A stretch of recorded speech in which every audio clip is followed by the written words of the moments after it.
پھر ان کی دوسری آمد کے تعلق سے یہ بڑی خوبصورت آیت ہے 11ویں آیت، اگر آپ اس کو پڑھیں اسی باب کی تو اس کو پڑھیے، اس پہ تھوڑا سا آپ تصور 11ویں آیت میں لکھا ہے، پھر میں نے آسمان کو کھلا ہوا دیکھا اور کیا دیکھتا ہوں کہ ایک سفید گھوڑا ہے اور اس پر ایک سوار ہے جو سچا اور برحق کہلاتا ہے اور وہ راستی کے ساتھ انصاف اور لڑائی کرتا ہے۔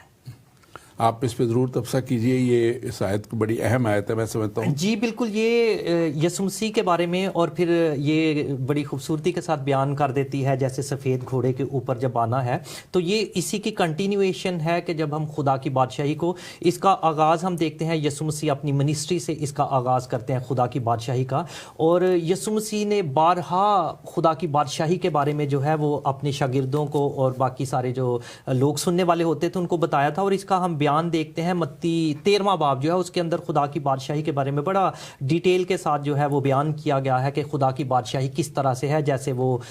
رائی کے دانے سے اس کی مثال دیتے ہیں کہ رائی کے دانے کے مانند خدا کی بادشاہی ہے جو کہ سب سے چھوٹا ہوتا ہے، لیکن جب وہ بڑھتا ہے تو وہ بڑھتا بڑھتا اتنا بڑا ہو جاتا ہے کہ باقی ترکاریوں سے بڑا درخت بن جاتا ہے اور ہوا کے پرندے آ کر اس پر بسیرا کرتے ہیں۔ تو یہ خدا کی بادشاہی بالکل اسی طرح سے وہ بتا رہے ہیں، بیان کر رہے ہیں کہ جب سٹارٹ ہوئی، جب یوحنا کہتا ہے کہ خدا کی بادشاہی نزدیک آ گئی ہے، یسوع مسیح کہتے ہیں خدا کی بادشاہی تمہارے درمیان میں ہے، وہ اسی طرح سے اس کا آغاز ہوا ہے، اور جو لوگ اس بادشاہی میں آتے چلے جا رہے ہیں اور سلولی وہ کنگڈم جو ہے وہ بادشاہت جو ہے وہ بڑی ہوتی چلی جا رہی ہے، اور پھر اس کے بعد خمیر کے ساتھ، خمیر کی تمثیل کے ساتھ بتایا کہ خمیر تھوڑا سا جب آٹے کے اندر ڈال دیا جاتا ہے تو وہ بڑھتا بڑھتا بہت زیادہ ہوتا چلا جاتا ہے۔ تو یہ خدا کی کنگڈم بالکل اسی طرح سے ہے کہ آج جو لوگ یسوع مسیح کو قبول کر چکے ہیں، جو یسوع مسیح کو اپنا نجات دہندہ مان چکے ہیں، وہ خدا کی بادشاہت میں آ چکے ہیں۔ یہ خدا کی بادشاہت بالکل اسی طرح سے ہے کہ جیسے tickets are open from now, ابھی سے ہم ٹکٹ لے لیتے ہیں اور ہم کہتے ہیں کہ ہمارے پاس تو اب یہ ٹکٹ ہے، اب تو ہم ضرور ہی وہاں پر جا سکتے ہیں۔ تو یہ بالکل خدا کی بادشاہت کے لیے اسی طرح سے ہے کہ اگر ہم یسوع مسیح کو اپنا نجات دہندہ قبول کر چکے ہیں تو پھر ہم اس کنگڈم کے اندر جانے والے ہیں، کیونکہ یسوع مسیح جو ہیں وہ جب پہلی آمد جب ان کی ہوئی، جس کی یہودیوں نے ان کو قبول اس لیے نہ کیا کیونکہ وہ کنگڈم دیکھ رہے تھے ایز اے کنگ رول کریں گے، لیکن وہ ان کی ایک آمد تھی جب وہ تیاری کروانا چاہتے تھے، لوگوں کو نجات دینا چاہتے تھے، لیکن دوسری آمد جب ہوگی تو پھر وہ بادشاہت کریں گے جس طرح سے ایک بادشاہ کرتا ہے، اور جس کا بھی ہم نے یہاں پر بیان پڑھا کہ وہ ایک سفید گھوڑے کے اوپر، اور جس طرح سے بادشاہ فتح کرنے کے بعد گھوڑے کے اوپر سوار ہو کر تلوار لے کر اپنے ہاتھ میں آتے ہیں اور پھر اس کے بعد رول کرتے ہیں، تو یہ بالکل اسی طرح سے ہونے والا ہے۔ اور دوسری ایک ابھی آپ نے ذکر کیا تھا کہ بعض اوقات لوگ سمجھتے ہیں کہ ہم تو یسوع مسیح کو اپنا شخصی نجات دہندہ قبول کر چکے ہیں اور ان کا طرز عمل اس طرح سے نہیں ہوتا، زندگی اس طرح سے نہیں ہوتی، تو ان کے لیے ضروری یہ بات ہے اسی متی 13ویں باب کے اندر جو بیان کیا گیا ہے کہ خدا کی بادشاہی جو ہے وہ اس بڑے جال کی مانند ہے جو دریا میں ڈالا گیا اور اس میں ہر قسم کی مچھلیاں سمیٹ لی گئیں، اور پھر اس کے بعد ہم دیکھتے ہیں لکھا ہے کہ وہ جال کنارے پر کھینچ لیا گیا اور پھر اس کے بعد وہ مچھلیاں جو تھیں ان کو علیحدہ کر لیا گیا، اور پھر اس کے بعد ہمیں یہاں پر نظر آتا ہے کہ ان میں سے جو مچھلیاں تھیں ان کو علیحدہ کر لیا گیا، کچھ کو رکھ لیا گیا اور کچھ کو پھینک دیا گیا۔ تو یہ بیان کیا جا رہا ہے ان لوگوں کے لیے جو سمجھتے ہیں کہ ہم تو کنگڈم کے اندر آ چکے ہیں، طرز عمل ویسا نہیں ہے۔ آپ نے جو بات کی وہ مچھلیاں جن کو علیحدہ کیا گیا، لکھا کہ جو اچھی نہیں تھی یا کسی طرح بیمار یا کسی طرح وہ کہتے ہیں نا کہ ان کا اس لائق نہیں تھی، ان کو علیحدہ کر دیا گیا۔ اور یہ بہت اہم بات ہے جو آپ نے کی ہے، کیونکہ ہمارے رویے، ہمارا طرز عمل، ہماری زندگی اور خاص طور پہ کرسچن لائف میں کرسچینٹی جو ڈیمانڈ کرتی ہے، خاص طور پہ اگر کوئی کہتا ہے کہ میں بلیور ہوں، ایماندار ہوں، اور خدا کی وہ راست بازی کو کلیم کرتا ہے، تو پھر اس کو راست باز بننا ہے، اس کو پاکیزہ بننا ہے۔ دا پیورٹی، جو پیورٹی ہے، سینٹیفیکیشن جو ہے، پاکیزگی، یہ نہایت ہی ضروری عمل ہے۔ یہ نہیں ہے کہ دنیا میں کام ہر طرح کے کرتے چلے جاؤ اور پھر تھوڑے سے نیکی کے کام کر کے سمجھو کہ میرے بخش دیے گئے، نہیں، آپ نے ایک فیصلہ کر رہا ہے۔ اور مسیحیت میں یہ جو نجات کا تصور ہے، یہ ایک فیصلہ کر لینے کی بات ہے کہ وہ فیصلہ کر لیا جاتا ہے اور کہ آج کے بعد میں یہ نہیں کروں گا، آج کے بعد میں یہ نہیں کروں گی۔ ہاں، اس میں غلطیاں ہو سکتی ہیں،